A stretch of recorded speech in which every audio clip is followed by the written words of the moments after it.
Bismillahirrahmanirrahim. Assalamualaikum warahmatullahi wabarakatuh. Alhamdulillahirabbil alamin. Wassalatu wassalamu ala asyrafil anbiya'i wal mursalin wa ala alihi wasahbihi ajmain. Allahumma shalli ala sayyidina Muhammad wa ala ali sayyidina Muhammad.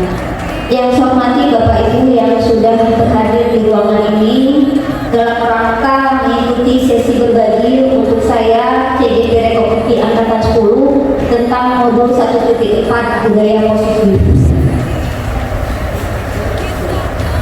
Adapun yang menjadi agenda kita pada hari yang pertama adalah pendidikan yang menuntut, kemudian disiplin positif, kemudian motivasi perilaku manusia, kemudian teori kontrol, 5 kebutuhan dasar manusia, dan 5 posisi kontrol guru.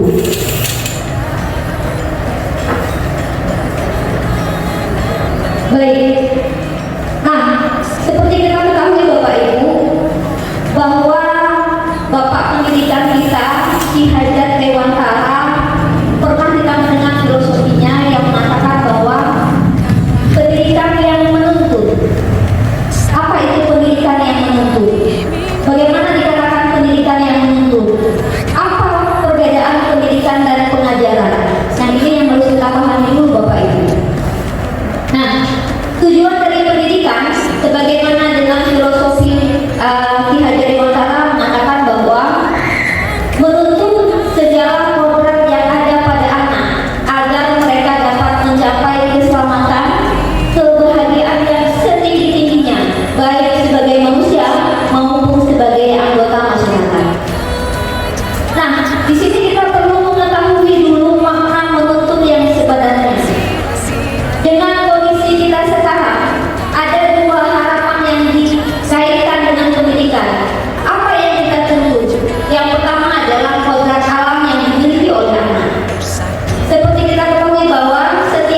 dilakukan oleh warga sekolah.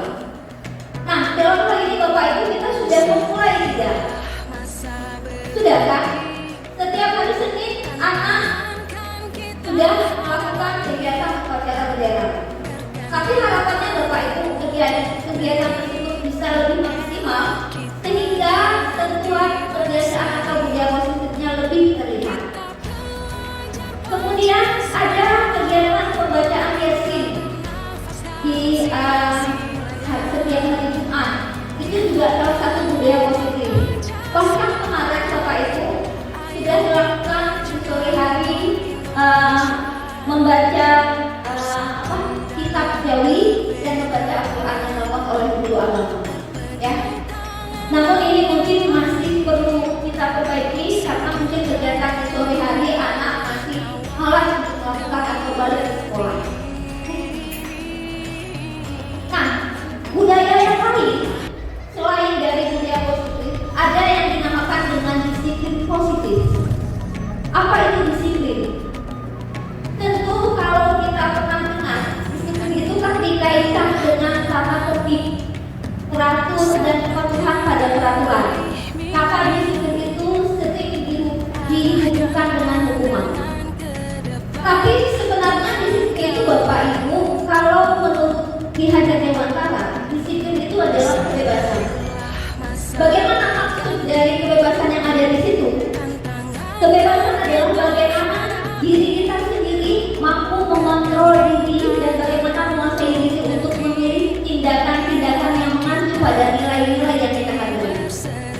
Ketika kita datang terlambat Bapak Ibu, apakah kita ada nggak rasa dalam kita begitu kita datang terlambat atau siswa datang terlambat, wah ini bakalan kena marah.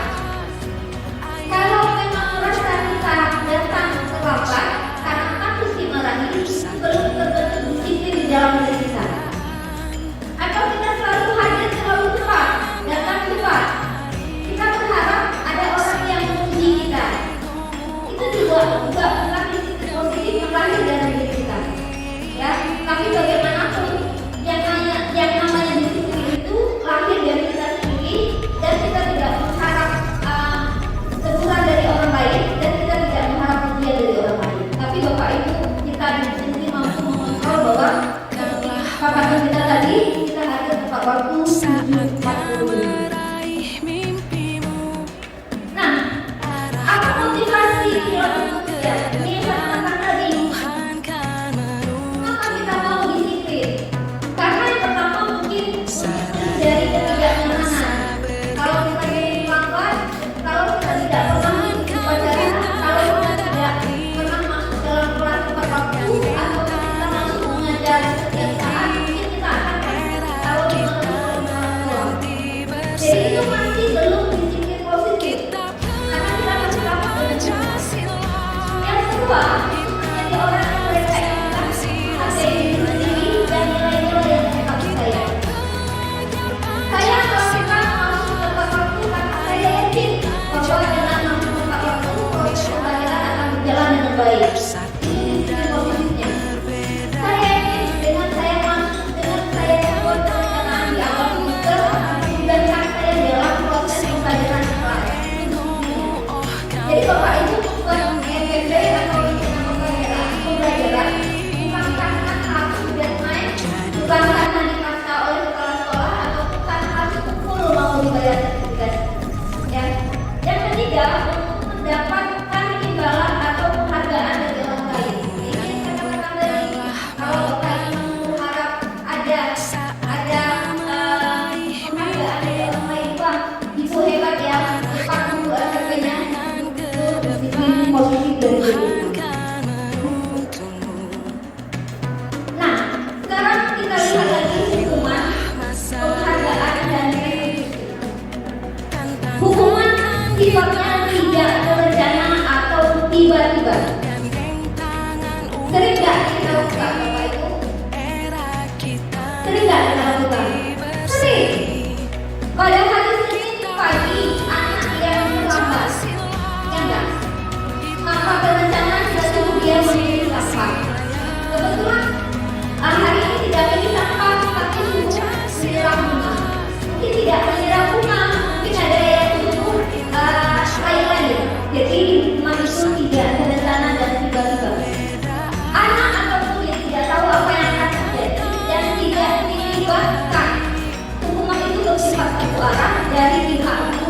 mendengarkan dan hanya mendengar. Kalau Bapak Ibu ada di dalam kelas, ada anak yang tidak mengerjakan tugas, kira-kira apa hukuman yang Bapak Ibu berikan? Di hari ini ada PR yang kita berikan, tapi anak itu tidak mengerjakan. Apa kira-kira? Tentu hukuman yang Bapak Ibu berikan yang terbesit pada saat itu. Kalau lihat kelasnya masih kotor, mungkin Bapak Ibu akan menyuruh dia istirahat kelas. Nah, untuk menghindari hal tersebut Bapak Ibu, maka kita butuh yang namanya restitusi. Kenapa? Di awal pembelajaran Bapak Ibu kita buat kesepakatan kelas. Apabila ada siswa yang tidak mengerjakan tugas, maka apa yang harus kita lakukan? Apakah dia mengerjakan tugas itu? Apakah dia harus mengikuti kesepakatan dan sebagainya? Itu harus menjadi kesepakatan kita bersama. Nah, yang berikutnya adalah konsekuensi. Kalau konsekuensi itu sudah terencana atau sudah disepakati dan sudah dibahas dan oleh murid dan guru, itu sama. Kemudian ada restitusi, proses menciptakan kondisi bagi murid untuk memperbaiki kesalahan sendiri. Nah, saya ulangi lagi. Tadi ketika ada anak yang tidak mengerjakan PR, Bapak Ibu tentu memberikan hukuman. Hukuman itu lahir dari diri kita dengan tidak mengerjakan. Tapi sekarang kita memberikannya. Ketika anak itu tidak mengerjakan PR, kita berikan ke dia. Kamu tidak buat PR. Kamu tidak buat PR. Kamu tidak buat PR. Kira-kira apa yang akan kamu lakukan untuk menebus kesalahan? Jadi hukuman tadi kita berikan ke siswanya, kamu menanyakan kembali. Kira-kira ini bagaimana? Apa hukumannya dari dia? Apa yang dia lakukan? Kalau dia katakan, oh saya akan mengerjakan sekarang.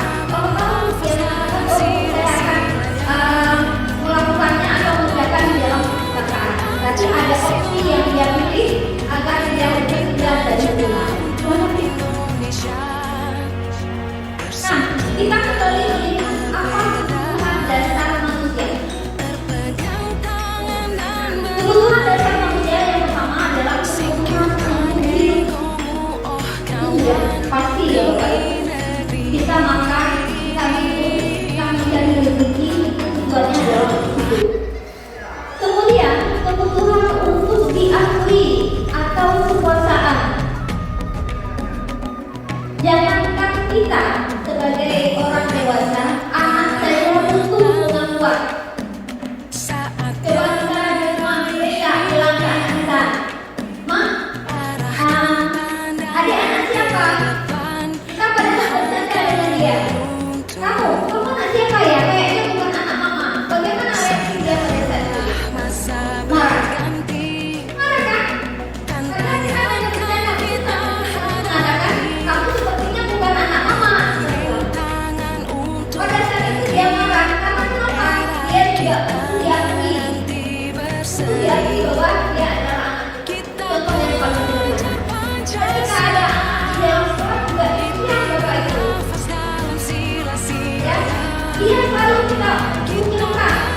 Dia anak-anak di dalam kelas. Kalau ada pembelajaran di dalam kelas, dia tidak kita libatkan. Mungkin karena dia kurang baik, atau karena dia karakter yang menurut kita kayaknya tak berkesan. Nah, itu tidak boleh dilakukan karena dia tidak ada diakui bahwa dia bagian dari kelas. Yang ketiga adalah kebutuhan kasih sayang. Jelas. Dan keempat, kebutuhan akan kesenangan. Nah, kemudian kebutuhan akan kebebasan. Itu sudah pasti Bapak Ibu. Nah, ada satu teori yaitu yang disebut dengan teori kontrol, di mana realitas kehidupan kita itu berbeda. Di sini kita bisa melihat bahwa yang ada di dalam kelas ini saja, setiap individu dalam memandang dunia itu berbeda. Ya, kita berbeda. Tidak ada orang yang sama. Kenapa? Karena masing-masing kita punya sesuatu yang kita lakukan jauh lebih besar. Ada mungkin orang yang berpendapat bahwa dunia ini segala-galanya. Dari mulai cara bekerja, jadi ada yang memastikan, tapi ada yang menganggap bahwa dunia ini hanya sementara. Bahwa yang dilakukan ini hanya sementara, bekerja ini hanya sementara. Jadi banyak hal dalam kita Bapak Ibu yang bisa dijelaskan dalam beberapa ada orang menganggap bekerja itu penting. Datang ke sekolah supaya ada anak itu penting. Tapi ada juga yang menganggap sekolah itu tidak penting. Jadi ini yang harus Bapak Ibu pahami bahwa Bapak Ibu menghadapi siswa 20 orang dengan pandangan yang mereka yang berbeda, dan saya juga menghadapi Bapak Ibu yang sebanyak 28 orang dan punya pandangan yang berbeda. Ya, next. Nah, sekarang kita lihat apa itu keyakinan kelas. Tadi Bapak Ibu saya sudah coba mempraktekkan bagaimana Bapak Ibu menyusun keyakinan sekolah. Ya, keyakinan sekolah itu berarti harus diikuti oleh semua warga sekolah. Tapi di sini Bapak Ibu kita lihat bagaimana keyakinan kelas. Saya nanti juga meminta Bapak Ibu wali kelas khususnya ya, kita membuat keyakinan kelas dan menempelkannya di dalam ruang kelas. Apa yang disepakati mereka. Terlebih ini ada siswa sekali yang jarang hadir di sekolah. Coba buat komitmen dengan siswa. Kalau dia tidak hadir, apa konsekuensinya? Kalau dia tidak hadir 4 hari, 5 hari di sekolah, apa konsekuensinya? Itu yang harus Bapak Ibu lakukan. Jadi biarkan idenya mengalir dari siswa, biarkan akan dibuat oleh mereka. Jadi sekarang apa yang mereka buat, kemudian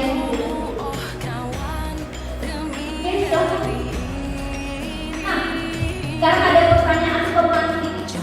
Saya ingin tahu dulu nih Bapak Ibu, mengapa keyakinan kelas, kenapa tidak peraturan kelas? Dari hasil cerita saya tadi dan hasil dari cerita kita tadi, siapa yang bisa memberikan pendapat mengapa keyakinan kelas bukan peraturan kelas? Silakan Bapak Ibu. Ya.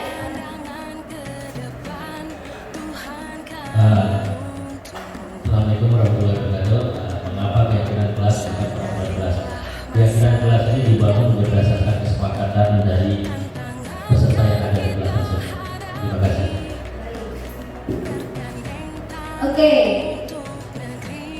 Keyakinan kelas itu dibuat hasil dari kesepakatan kelas. Kalau aturan itu dibuat oleh satu orang, dan kalau ada yang melanggar aturan itu akan bersifat hukuman. Jadi maka Bapak Ibu, keyakinan kelas tidak hanya dibuat oleh Bapak Ibu yang sebagai wali kelas, Bapak Ibu yang sebagai guru pun bisa. Saya dulu tanpa sengaja mungkin belum paham ketika saya di guru itu adalah keyakinan kelas. Setiap awal semester saya masuk ke dalam kelas buat kesepakatan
posisi kontrol guru, ya.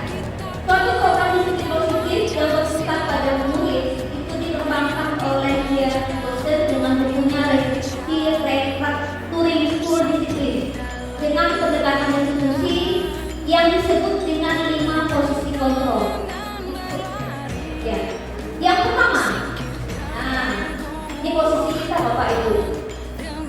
Pernah nggak kita sebagai penghukum? Pernah ya. Yang kedua, membuat rasa bersalah. Ya. Yang ketiga adalah sebagai teman. Itu juga pernah. Yang keempat adalah pemantau. Kita ingatkan dia mana bagian peraturan yang sudah dia langgar. Itu pemantau. Kalau kita sebagai teman, kita akan tanya ke dia, kenapa kamu buat seperti itu? Pasti kita akan tanya. Kemudian sebagai manajer. Nah, ini posisi kita sebagai guru, Bapak Ibu. Kadang-kadang kita langsung menghukum siswa tersebut tanpa menanyakan kenapa kamu membuat, tanpa menanyakan apa alasan dia berbuat demikian.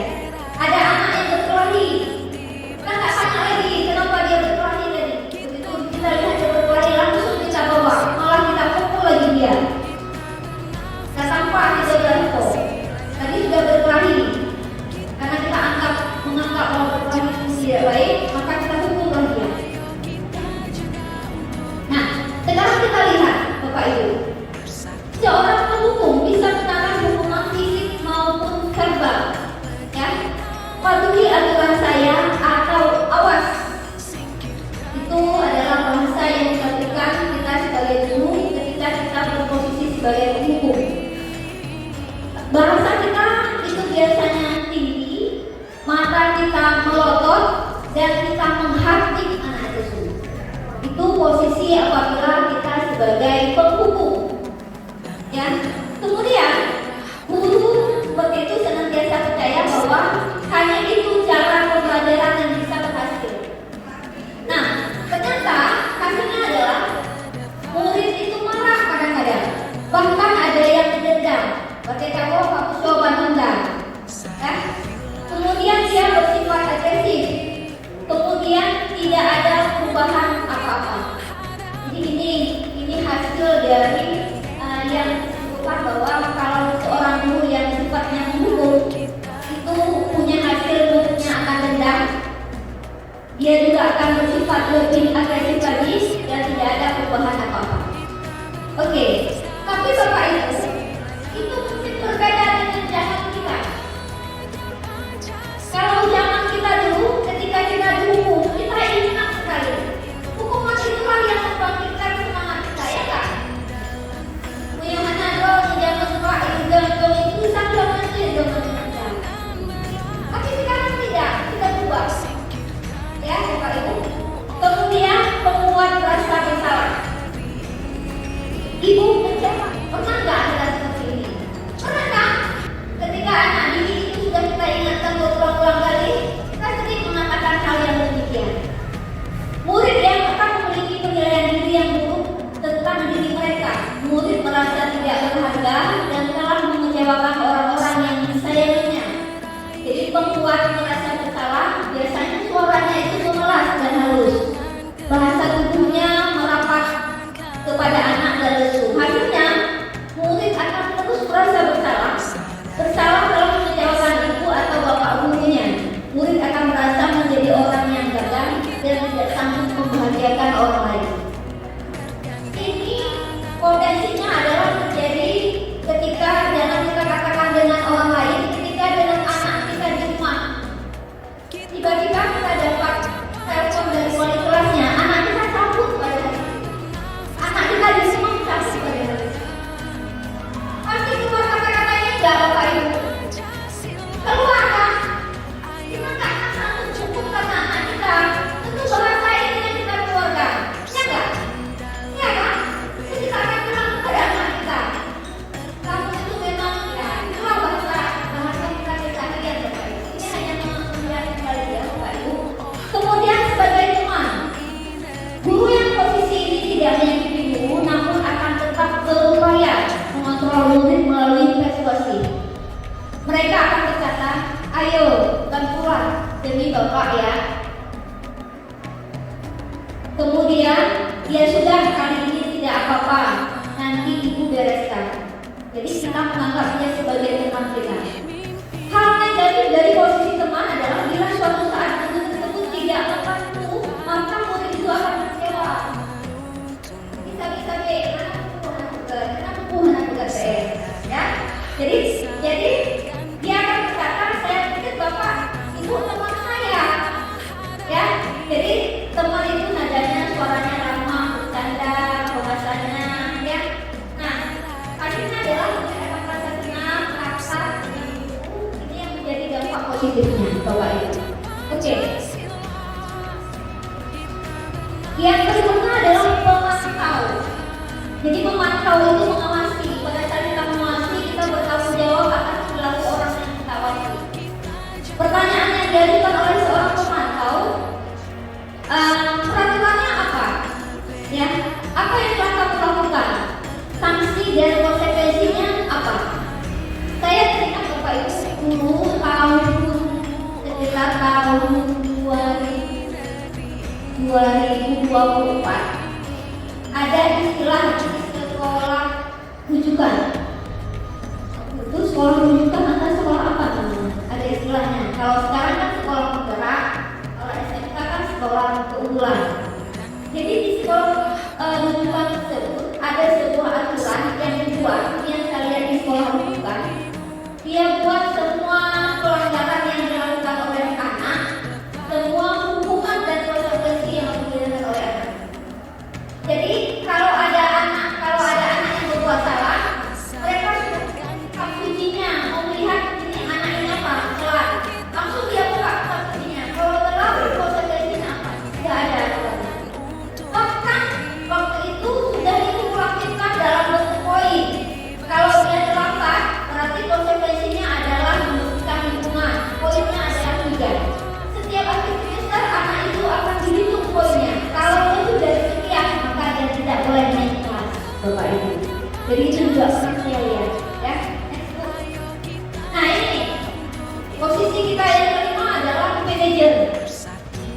Posisi di mana guru itu berbuat sesuatu bersama murid, mempersilahkan muridnya mempertanggungjawabkan perilakunya, mendukung agar menemukan solusi terhadap permasalahan sendiri. Seorang manajer akan berkata, ya, Adi, apakah kamu mengetahui jam berapa sekolah dimulai? Adi akan menjawab, tahu Pak, jam 7. Ya, jadi kamu terlambat. Kira-kira bagaimana kamu akan memperbaiki masalah ini? Saya bisa menanyakan teman saya Pak untuk mengerjakan tugas yang ketiga. Berarti di sini solusinya diberikan kepada siswanya. Ya, kemudian dari itu bisa dilakukan. Apakah besok ada masalah untuk kamu untuk bisa hadir tepat waktu sekolah? Tidak Pak, saya bisa hadir tepat waktu. Nah ini kalau siswanya paham.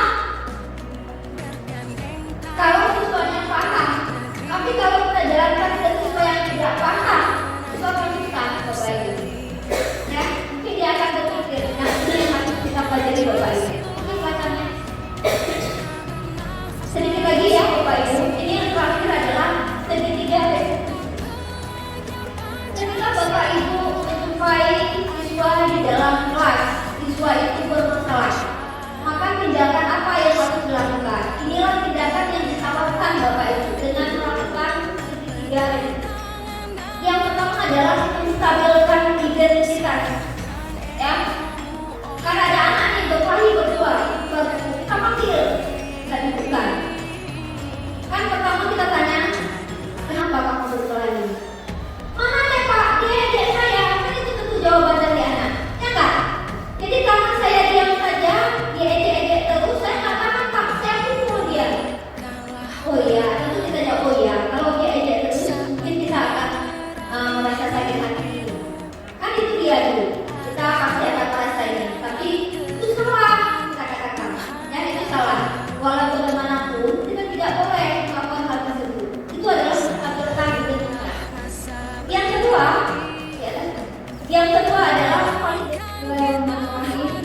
aturan, tapi hari ini kita coba buat kesepakatan sekolah yang nanti kiranya kesepakatan itu akan kita laksanakan di sekolah.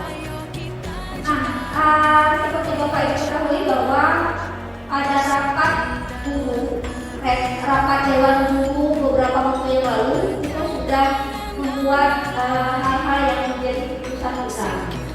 Namun pada hari ini kita coba untuk membuat satu kesepakatan yang nanti kesepakatan itu akan kita laksanakan bersama. Ya. Kenapa harus ada kesepakatan? Kalau namanya aturan berarti nanti dia akan sifatnya baku, ya. Tapi kalau sudah dijadikan kesepakatan, maka itu tidak menjadi hal yang menjadi sebuah aturan yang baku, tapi hasil dari kesepakatan kita bersama. Baik Bapak Ibu, silahkan memberikan syarat masukan untuk bahasa yang tepat terhadap kesepakatan kita. Saya boleh minta Ibu dulu menuliskan videonya dulu kesepakatan sekolah.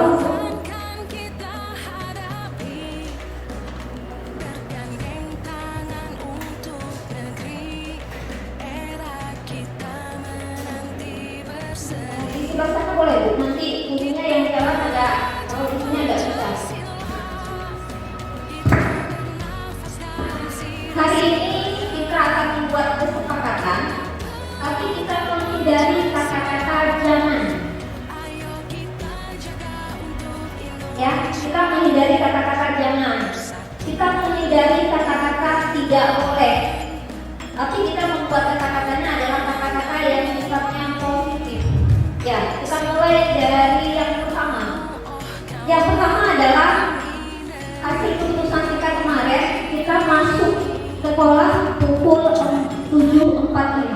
Bagaimana menyusun bahasanya yang tepat supaya kita ingat bahwa kita harus masuk tepat waktu. Silahkan bagi Bapak Ibu yang punya saran atau masukan boleh maju ke depan menuliskan satu kesepakatan yang pertama.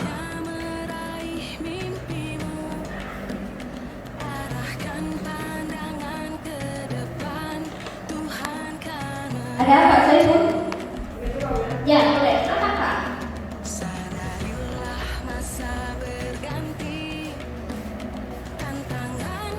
Jadi tidak boleh bahasanya jangan terlambat, itu tidak boleh. Tapi bahasanya harus dibuat dalam bahasa yang bersifat positif.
Oke, terima kasih Pak.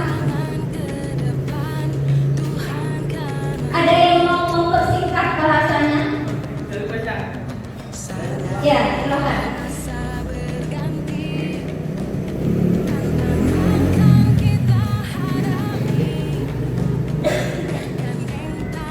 Oh, menambahkan ya Pak ya?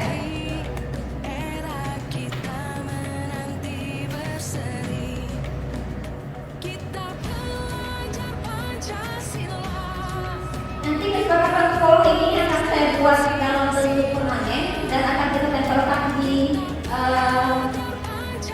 kantor dewan guru Bapak Ibu. Yang kedua adalah, yang pertama masih sikap ya Pak, berarti Bapak menambahkan sikap dan kerjasama yang baik dari warga sekolah. Baik Pak. Oke, yang ketiga, siapa yang menambahkan lagi?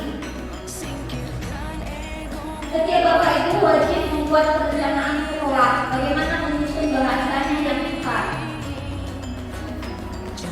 Silakan mungkin Pak Subhan. Ya.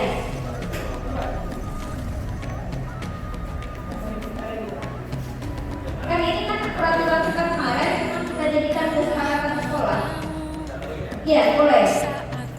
Jadi kewajiban guru untuk membuat RPP.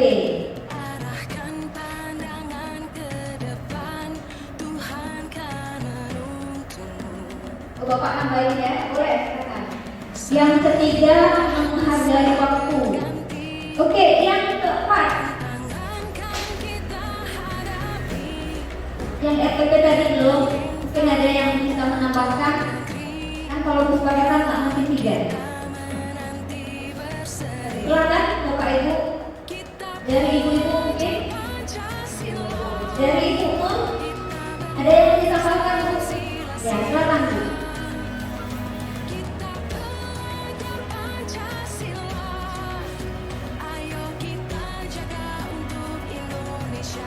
Nah, kesepakatan ini itu juga Bapak Ibu implementasikan di dalam kelas sebenarnya. Karena saya tidak masuk kelas, jadi saya coba melakukan implementasinya hanya di kesepakatan kita di sekolah.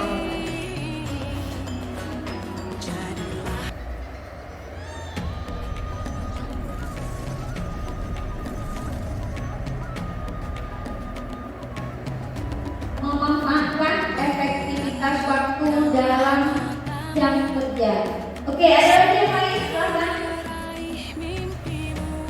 Ini berarti pemanfaatan waktunya kalau dari jam kerja nggak usah main-main ya Bu. Mungkin maksudnya lebih ke situ ya. Ada lagi yang lain? Silakan Ibu. Ada yang mau ditambahkan? Silakan Bu. Nggak masalah. Kita akan menguatkan pendapat. Ya.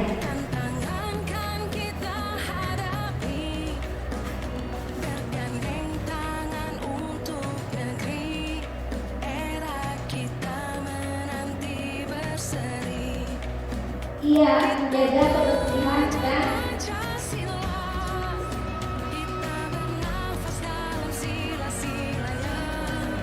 ya, jadi Bapak Ibu juga harus diingatkan ketika masuk kelas, tolong diperhatikan kebersihan kelasnya, depan, belakang, samping, siswanya sudah tiket atau belum. Ada lagi yang menambahkan? Silakan. Yang dari tata usaha juga boleh. Silakan menambahkan apa yang menjadi kesepakatan kita di sekolah.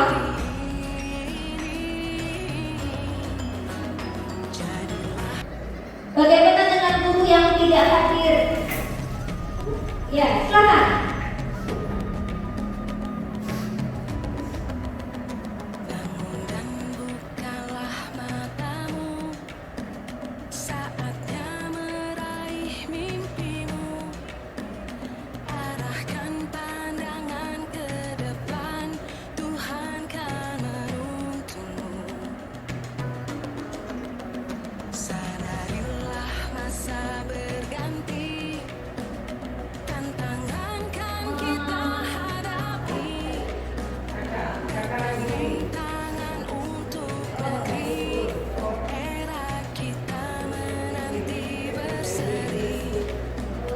Memaksimalkan kata no smoking at school for teacher and student. Ada lagi yang lain? Silakan. Ada Bu Afra kira-kira? Ya, silakan Bu Afra. Ya, nggak masalah. Nah, di sini Bapak Ibu sebenarnya keluarkan ide, pendapat apa yang kira-kira yang bisa menjadi kesepakatan kita di sekolah. Silakan.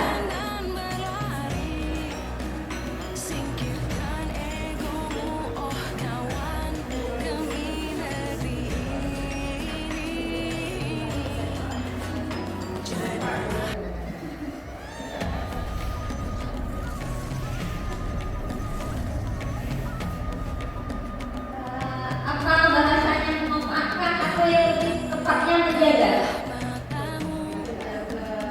Ya, tepatnya menjaga. Memanfaatkan juga. Menjalankan juga. Menjalankan tugas. Menjalankan tugas dan tanggung jawab.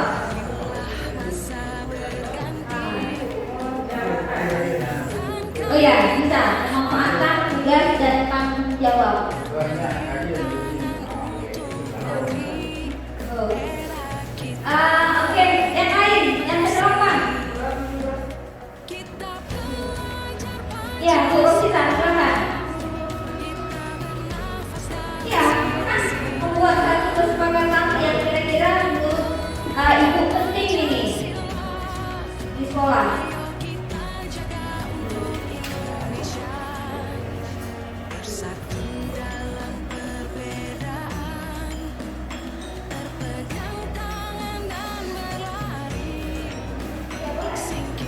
lanjutkan dengan nomor 8.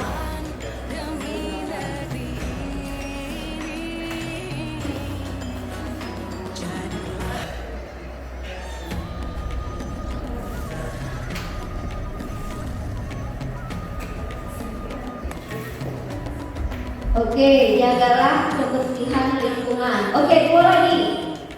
Ada yang mau memberikan pendapatnya? 2 lagi. Ada mungkin Pak Asyari, Pak Abu Hadi mau memberikan pendapat apa nih yang menjadi kesepakatan tentang sekolah?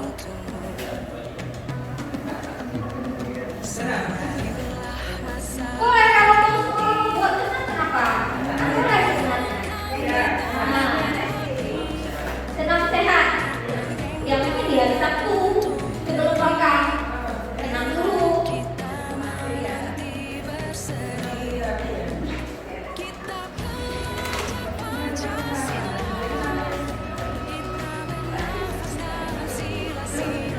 Dukungan komite dan masyarakat.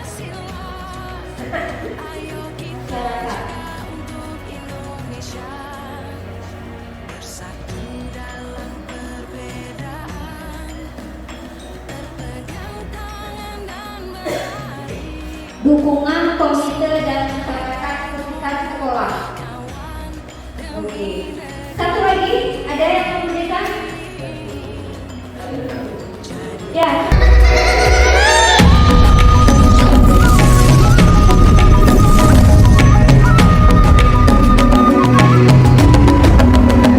Bangun dan bukalah matamu, saatnya meraih mimpimu. Arahkan pandangan ke depan, Tuhan kan menuntunmu. Sadarilah masa berganti, tantangan kan kita hadapi.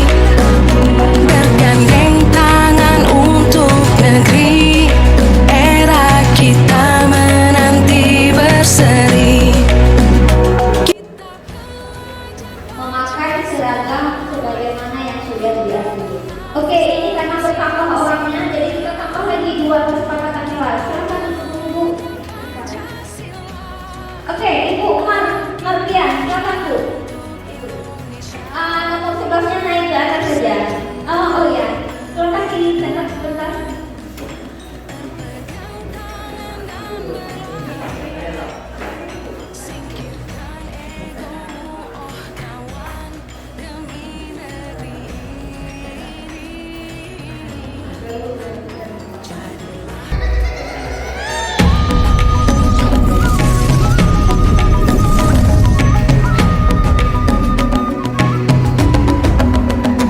Bangun dan bukalah matamu, saatnya meraih mimpimu.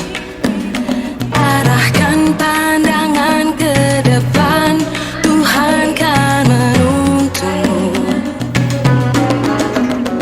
Sadarilah masa berganti, tantangan kan kita hadapi.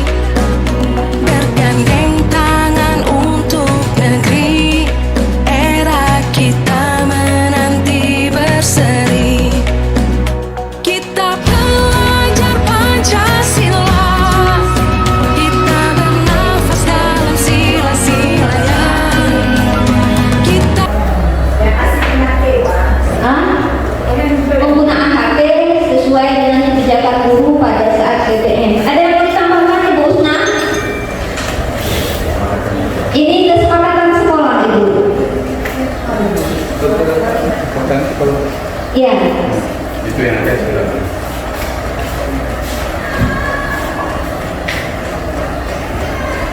Nanti mungkin yang hampir-hampir sama akan dihilangkan.